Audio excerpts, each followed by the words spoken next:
Muchas gracias. Muy buenas tardes tengan todos ustedes. Lo que nos convoca en esta ocasión a platicarles, es una prueba estandarizada que mide la competencia digital de las personas, de los individuos que adquieren o tienen esa experiencia, ya sea por cuenta propia o porque han participado en algún tipo de entrenamiento para tener esa competencia digital.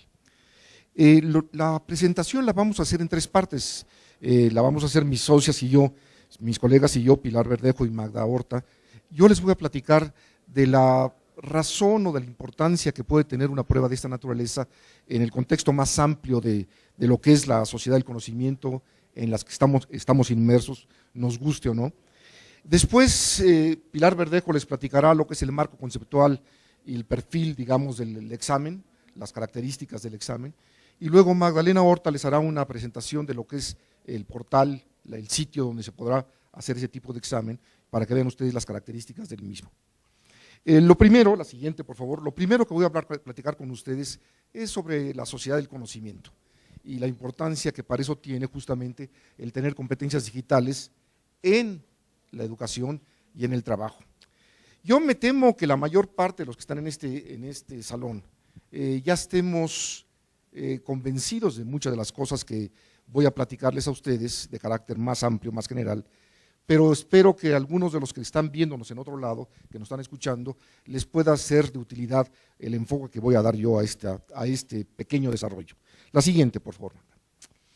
Hoy se dice, hay muchos estudios, aquí estoy citando uno de ellos, que es un reporte sobre la competitividad y la producción del mundo, y se dice que el conocimiento es realmente el factor más importante para lo que puede ser el desarrollo de una sociedad, el desarrollo tanto económico como social, cultural de una sociedad. Pero estoy recalcando en particular que el conocimiento es un factor de producción, se considera que es el factor más importante de producción que hay en este momento. Esto pudiera parecer una exageración si no viéramos que hasta dónde ha llegado. Les voy a pasar la siguiente, por favor. Recuerden ustedes qué se decía cuando nació la economía con Adam Smith hace ya más de 200 años, se decía que los factores centrales de lo que era la riqueza de las naciones, lo que era la producción de la economía, eran fundamentalmente la tierra, el capital y el trabajo. Es cierto que cambió mucho durante muchos años, eso del capital tenía ciertas variaciones, si era el capital humano, si era el capital intelectual, si era el capital que de alguna forma se podía traducir a dinero, a moneda.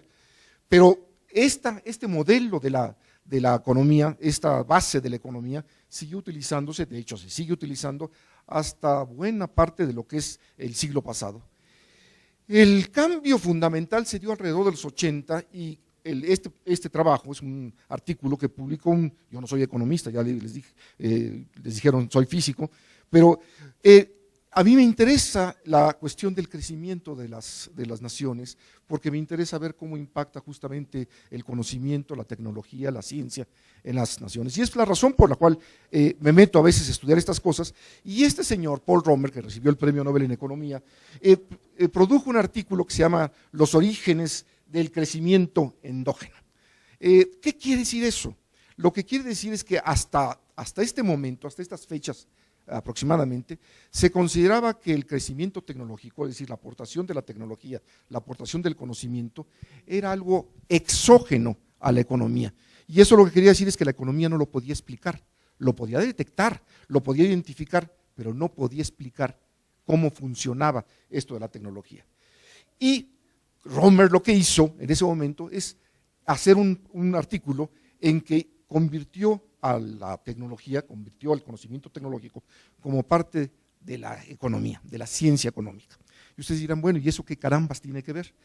Tiene mucho que ver para todos nosotros, porque al ser endógeno, en cierta forma se pueden producir 2 cosas. Uno, que la economía podía empezar a trabajar con él, y otro, que ya no tenía una limitación como la tenía anteriormente, porque era algo que simplemente se daba externamente.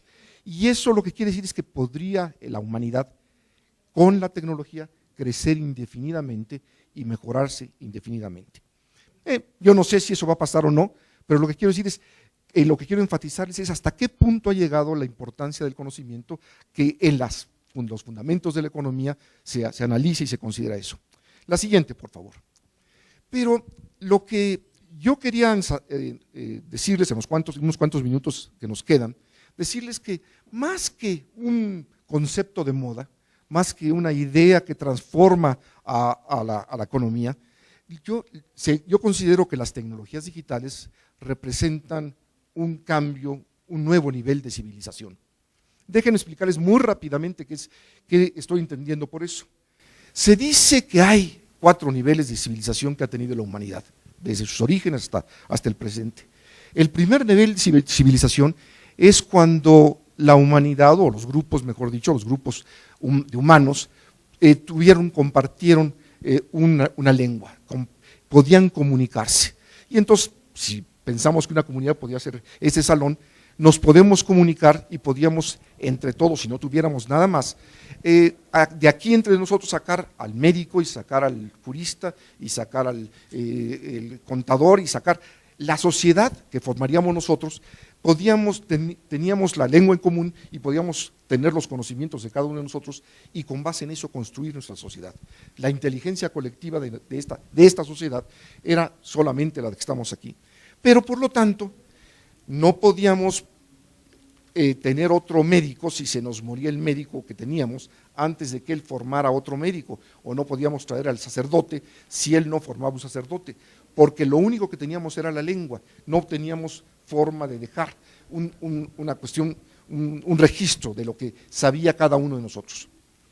El siguiente nivel de civilización se dice es cuando se inventa la escritura, entonces es la civilización escrita, porque entonces nosotros, suponiendo que somos esta sociedad, podíamos ya anotar, escribir lo que sabíamos de ciertas cosas, de tal manera que si alguno de nosotros nos moríamos o nos íbamos más lejos de esta sociedad, de todas maneras había registros que permitían que pudiéramos tener una inteligencia colectiva mucho más grande. Es decir, que las sociedades tenían ya conocimientos que eran producto de siglos que se iban acumulando de toda la gente que de alguna forma iba viviendo y que compartía esa escritura. El siguiente nivel de civilización, se dice, es la civilización impresa, y es cuando empiezan a aparecer los libros, y entonces los libros empiezan a permitir, de hecho, que la gente pueda aprender sin tener un maestro junto a él, aprender de muy diversas maneras, no nada más, podrían leer las cosas que había y podrían aprender. Y antes no, porque antes tenían o bien las piedras o bien los pergaminos, y solo unas cuantas personas podían tener eso porque eran muy perecederos o eran intransportables como pudieran ser las piedras.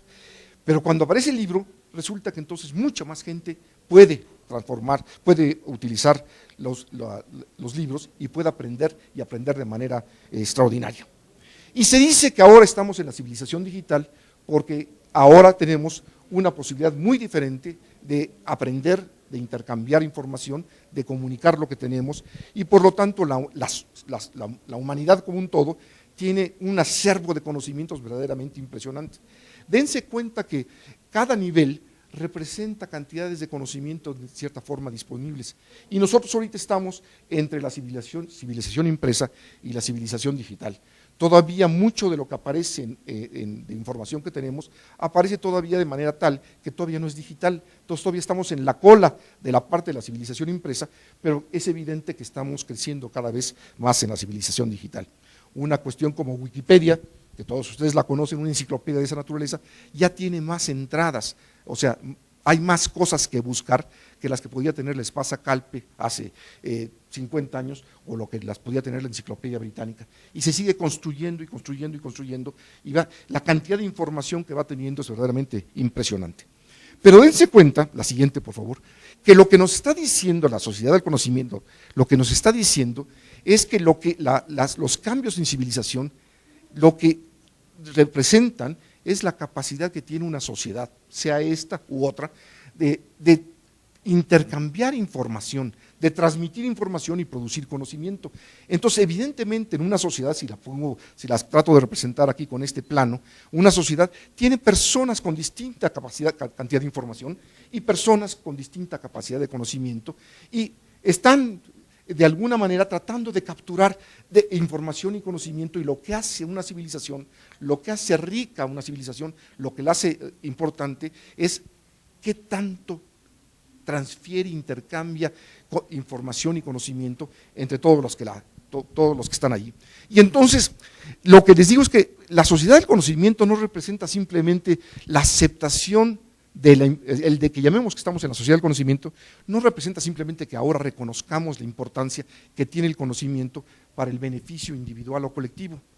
Sí, es cierto que lo hacemos, pero lo que quiere decir realmente es que la interfaz entre la información y conocimiento ha cambiado de tal manera que ahora lo que estamos teniendo son nuevas formas de interactuar entre todos nosotros, nuevas formas de comportarnos, nuevas formas de aprender, nuevas formas de trabajar, nuevas formas de descansar, nuevas formas de sentir, de hecho, nuevas formas de ser. Si ustedes leen a algún sociólogo como Manuel Castells, les hace ver todos los problemas, lo escribió en 84, y ya estaba anticipando todos los problemas de identidad que tenemos en una sociedad digitalizada como la que estamos entrando. Pero también quiero hacerles notar que es evidente, si suponemos que son grupos sociales estos, que en toda sociedad hay personas con distinto nivel de civilización. Simplemente pensemos en los niños y pensemos en algunos de los ancianos, yo ya estoy más cerca de estos últimos, pero pensemos en los niños y los ancianos que realmente están en distintos niveles de civilización de las que estoy hablando, de la civilización digital en este momento. La siguiente, por favor. Entonces, lo que estoy diciendo es que la importancia de las tecnologías digitales no es que nos permiten hacer más y mejor lo que veníamos haciendo, no importa que sea, si nos dedicamos a la música, o nos dedicamos a la ciencia, o nos dedicamos a la educación, o nos dedicamos a la contabilidad, o nos dedicamos al deporte, no importa lo que sea. No solo es cierto que las nuevas tecnologías, yo ya soy viejo, que las tecnologías digitales nos permiten hacer mucho mejor lo que veníamos haciendo anteriormente. Lo más importante, lo notable que tienen, lo extraordinario de las tecnologías digitales es que nos presentan nuevas posibilidades en unas formas verdaderamente jamás imaginadas. Nos permiten hacer cosas que antes no pensábamos siquiera que se podían hacer. Les puedo dar muchos ejemplos y si queremos platicar un poco más, lo haré con mucho gusto. Nos abren horizontes personales y colectivos, no nada más colectivos, sino personales y colectivos, infinitos en cuanto a su variedad y alcance. Si realmente tienen una potencialidad para cada uno de nosotros. Me estaba platicando Pilar hace un momento de una persona que por su cuenta un amateur se metió a hacer algo y se convirtió en el experto número 1 de eso, que no pensaba nunca él antes haberse dedicado a eso, pero le gustó y se empezó a meter y resulta que se vuelve un experto en eso. Lo que quiero decir es que nos abre las tecnologías digitales, nos han abierto posibilidades para cada uno de nosotros verdaderamente impensables. Y por otro lado, que las tecnologías digitales nos ayudan a pensar, porque nos permiten hacer muchas cosas que antes utilizábamos el pensamiento para eso, o la capacidad de pensamiento, desde cuestiones de memoria hasta cuestiones de comparaciones, hasta cuestiones de análisis, hasta cuestiones de síntesis, hasta cuestiones de hacer ejemplos y modelar y pensar posibilidades. Entonces nos ayudan a pensar y nos ayudan a reaprender, pero también a reaprender y a repensar. Yo siempre me uso de ejemplo, pongo el burro por delante y digo que yo en mi vida profesional he tenido que cambiar cuando menos 4 veces de profesión. He sido físico, trabajando muchos años como físico. Luego he sido fundamentalmente un educador, un administrador de instituciones universitarias. Luego he sido un psicómetra dedicado al Ceneval y a la evaluación de pruebas estandarizadas, y ahora soy un consultor que me dedico a tratar de entender los problemas de otras personas y buscar cómo se les da una solución. Lo que quiero decir es que en parte es lo que va a pasar, lo que está pasando ya. Es rara la persona que se va a quedar eternamente o permanentemente en una sola actividad. Las personas estamos cambiando de actividad, y miren que yo soy de la cola, de los que ya no nos tocaron las tecnologías digitales sino hasta el final, pero los que están al principio tienen posibilidades verdaderamente infinitas de hacer, de aprender y reaprender y de pensar y de repensar. La siguiente, por favor. Pero les decía yo que en toda sociedad tenemos gente que las que están muy claritas son las gentes que están quizá en niveles de civilización más atrasados, que no saben, por ejemplo, leer y escribir porque son muy niños, o porque son ancianos que no saben leer y escribir, y las que están más negritas, los puntitos más negritos, son aquellas que están más cerca de la civilización digital, digamos, es lo que trato de representar. Pero es claro que en todas sociedades hay ese grupo de gente, pero lo que importa para construir una sociedad digital es tratar de mover al mayor número de personas hacia adelante. Algo que nos trae las tecnologías digitales es que lo individual se mezcla con lo colectivo de una forma antes no pensada. Lo hemos visto ahorita en muchas cosas, en los problemas de las guerras, en los problemas de los disturbios, en los problemas de las redes sociales, en miles de cosas. Lo individual se conecta con lo colectivo de formas antes no pensadas.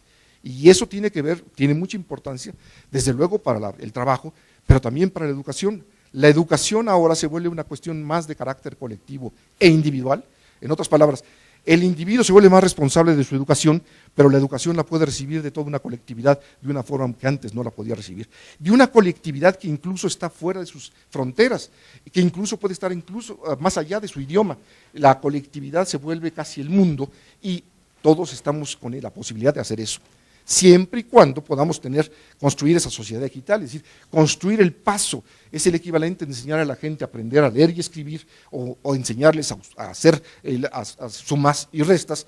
Tiene la gente que la sociedad tiene que tener muchas personas para que vayan en ese camino, porque si no, los que tienen esas habilidades seguramente las pueden tener, y las destrezas, me refiero, los que tienen las competencias digitales, seguramente podrán seguirse beneficiando como cualquier otro. Es como ser romano que vive en España en tiempos de los romanos. Si ustedes recuerdan, el título de romano, de ser un ciudadano romano, no importaba que uno viviera en Roma. Si ustedes se acuerdan un poco de la historia, podía uno vivir en otros lados, pero ahora se reconocía que era uno parte de eso. Bueno, es lo mismo que está pasando ahora. Las personas se pueden comunicar y son colegas y amigos, no importa de qué nacionalidad son, siempre y cuando tengan ciertos mecanismos para comunicarse. Entonces, los individuos que tengan competencias digitales estarán en un nivel, en un estadio superior, en ese sentido, con respecto a los que no. Imagínense ustedes una persona que no sabe leer y escribir en la sociedad actual, en México, como estamos en este momento. Llega a esperar un autobús y no puede leer si es la ruta o no, tiene que estar preguntando si esa es la ruta que lo lleva a casa o no, porque no puede leer simplemente los nombres de lo que está diciendo el autobús. No puede tener un empleo en una fábrica porque resulta que no puede leer las instrucciones o las advertencias o los letreros de peligro, etc. Imagínense además lo que pierde esa persona de lo que ustedes sí pueden disfrutar, de tantas cosas, desde ir al cine a ver películas que están en otros idiomas, o meterse a buscar cosas en internet y navegar, o leer libros maravillosos. Las personas que no tienen esas competencias se están perdiendo una riqueza enorme y tenemos por lo tanto que tratar de lograr que la mayor parte de la sociedad avance en esa dirección, aprenda el nuevo lenguaje que estamos llamando en este momento, que son las competencias digitales. La siguiente, por favor. Se ha hecho mucho en México, mucho, pero estamos muy lejos todavía de lograr las cosas que quisiéramos. Aquí hay algunos ejemplos de las cosas que se han hecho, desde extensión y ampliación de las redes digitales, de la telefonía, de la banda ancha, etcétera, todo ese tipo de cosas, de poner